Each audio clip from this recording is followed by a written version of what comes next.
അധ്യായം 22.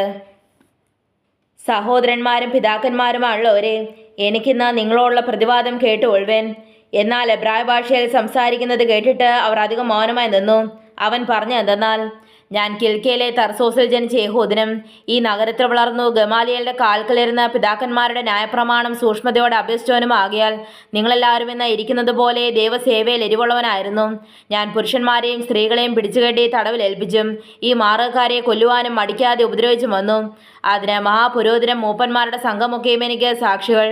അവരോട് സഹോദരന്മാർക്കായി എഴുത്ത് വാങ്ങിക്കൊണ്ട് ദമസ്കോസിൽ പാർക്കുന്നവരെയും പിടിച്ചുകെട്ടി ദണ്ഡനത്തിനായി യെരുശലേമിലേക്ക് കൊണ്ടുവരേണ്ടതിന് ഞാൻ അവിടേക്ക് യാത്രയായി. അങ്ങനെ പ്രയാണം ചെയ്തു ദമസ്കോസിനടുത്തപ്പോൾ ഏകദേശം ഉച്ചയ്ക്ക് പെട്ടെന്ന് ആകാശത്ത് നിന്ന് വലിയൊരു വെളിച്ചം എൻ്റെ ചുറ്റും മിന്നി. ഞാൻ നിലത്ത് വീണു.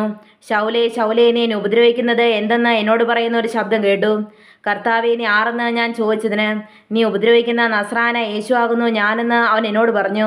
എന്നോടുകൂടെയുള്ളവർ വെളിച്ചം കണ്ടുവെങ്കിലും എന്നോട് സംസാരിക്കുന്നവൻ്റെ ശബ്ദം കേട്ടില്ല. കർത്താവേ, ഞാൻ എന്ത് ചെയ്യണമെന്ന് ചോദിച്ചതിന് കർത്താവ് എന്നോട്, എഴുന്നേറ്റ് ദമസ്കോസിലേക്ക് പോകാം. നീ ചെയ്യേണ്ടതിന് വിധിച്ചിരിക്കുന്നതെല്ലാം അവിടെ നിന്നോട് പറയുമെന്ന് കൽപ്പിച്ചു. ആ വെളിച്ചത്തിൻ്റെ തേജസ് ഹേതുവായിട്ട് കണ്ണ് കാണാകിയാൽ കൂടെയുള്ളവർ എന്നെ കൈക്ക് പിടിച്ച് നടത്തി. അങ്ങനെ ഞാൻ ദമസ്കോസിലെത്തി. അവിടെ പാർക്കുന്ന സകല യഹൂദന്മാരാലും നല്ല സാക്ഷ്യം കൊണ്ടവനായി ന്യായപ്രമാണപ്രകാരം ഭക്തിയുള്ള പുരുഷനായ അനന്യാസ് എന്നൊരുത്തൻ എൻ്റെ അടുക്കൽ വന്നു. സഹോദരനായ ശൗലേ, കാഴ്ച പ്രാപിക്കാമെന്ന് പറഞ്ഞു. ആ നാഴികയിൽ തന്നെ ഞാൻ കാഴ്ച പ്രാപിച്ച് അവനെ കണ്ടു. അപ്പോൾ അവൻ എന്നോട്, നമ്മുടെ പിതാക്കന്മാരുടെ ദൈവം നിന്നെ തൻ്റെ ഇഷ്ടമറിവാനും നീതിമാനായവനെ കാണുവാനും അവൻ്റെ വായിൽ നിന്ന് വചനം കേൾപ്പാനും നിയമിച്ചിരിക്കുന്നു. നീ കാണുകയും കേൾക്കുകയും ചെയ്തതിന് സകല മനുഷ്യർക്കും നീ അവൻ്റെ സാക്ഷിയായി തീരും. ഇനി താമസിക്കുന്ന എന്ത്?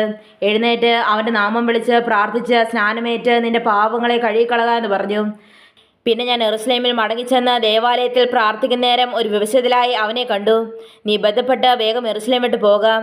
നീ എന്നെക്കുറിച്ച് പറയുന്ന സാക്ഷ്യം അവർ കൈക്കൊള്ളുകയില്ല എന്ന് എന്നോട് കൽപ്പിച്ചു. അതിന് ഞാൻ, കർത്താവേ, നിന്നിൽ വിശ്വസിക്കുന്നവരെ ഞാൻ തടവിലാക്കുകയും പള്ളിതോറും അടുപ്പിക്കുകയും ചെയ്തുവെന്നും നിന്റെ സാക്ഷിയായ സ്തേഫാനോസിന്റെ രക്തം ചൊരിഞ്ഞപ്പോൾ ഞാനും സമ്മതിച്ച് അരികിൽ നിന്ന് അവനെ കൊല്ലുന്നവരുടെ വസ്ത്രം കാത്തുകൊണ്ടിരുന്നുവെന്നും അവർ അറിയുന്നുവല്ലോ എന്ന് പറഞ്ഞു. അവൻ എന്നോട്, നീ പോകാം, ഞാൻ നിന്നെ ദൂരത്ത് ജാതികളുടെ അടുക്കലേക്ക് അയക്കുമെന്ന് കൽപ്പിച്ചു. ഈ വാക്കോളം അവർ അവന് ചെവി കൊടുത്തു. പിന്നെ ഇങ്ങനത്തവനെ ഭൂമിയിൽ നിന്ന് നീക്കിക്കളകാം, അവൻ ജീവിച്ചിരിക്കുന്നത് യോഗ്യമല്ല നിലവിളിച്ചു പറഞ്ഞു. അവർ കൂക്കിലിട്ടും വസ്ത്രം കീറിക്കളഞ്ഞും പൂഴിവാരും മേലോട്ട് എറിഞ്ഞുകൊണ്ടിരിക്കുമ്പോൾ അവരിങ്ങനെ അവൻ്റെ നേരെ ആർക്കുവാൻ സംഗതി എന്തെന്ന് അറിയേണ്ടതിന് ചമ്മട്ടി കൊണ്ട് അവനോട് ചോദ്യം ചെയ്യണമെന്ന് സഹസ്രാധിപൻ പറഞ്ഞ് അവനെ കോട്ടയിലേക്ക് കൊണ്ടുപോകുവാൻ കൽപ്പിച്ചു. തന്നെ വാറുകൊണ്ട് കെട്ടുമ്പോൾ പൗലോസ് അരികെ നിൽക്കുന്ന ശതാധിപനോട്, റോമാ പൗരനും വിസ്താരം കഴിയാത്തവനുമായ മനുഷ്യനെ ചമ്മട്ടി കൊണ്ട് അടിക്കുന്നത് വിഹിതമോ എന്ന് ചോദിച്ചു. ഇത് കേട്ടിട്ട് ശതാധിപൻ ചെന്ന് സഹസ്രാധിപനോട്, നീ എന്ത് ചെയ്യുവാൻ പോകുന്നു? ഈ മനുഷ്യൻ റോമാ പൗരനാകുന്നുവെന്ന് ബോധിപ്പിച്ചു. സഹസ്രാധിപൻ വന്ന്, നീ റോമാ പൗരൻ തന്നെയോ? എന്നോട് പറക എന്ന് ചോദിച്ചതിന് അതേ എന്ന് അവൻ പറഞ്ഞു. ഞാൻ ഏറിയ മുതൽ കൊടുത്ത് ഈ പൗരത്വം സമ്പാദിച്ചുവെന്ന് സഹസ്രാധിപൻ പറഞ്ഞതിന് ഞാനും അങ്ങനെ ജനിച്ചിരിക്കുന്നുവെന്ന് പൗലോസ് പറഞ്ഞു. ഭേദം ചെയ്യുവാൻ ഭാവിച്ചവർ ഉടനെ അവനെ വിട്ടുമാറി. സഹസ്രാധിപനും അവൻ റോമാ പൗരനെന്ന് അറിഞ്ഞപ്പോൾ അവനെ ബന്ധിച്ചതുകൊണ്ട് ഭയപ്പെട്ടു.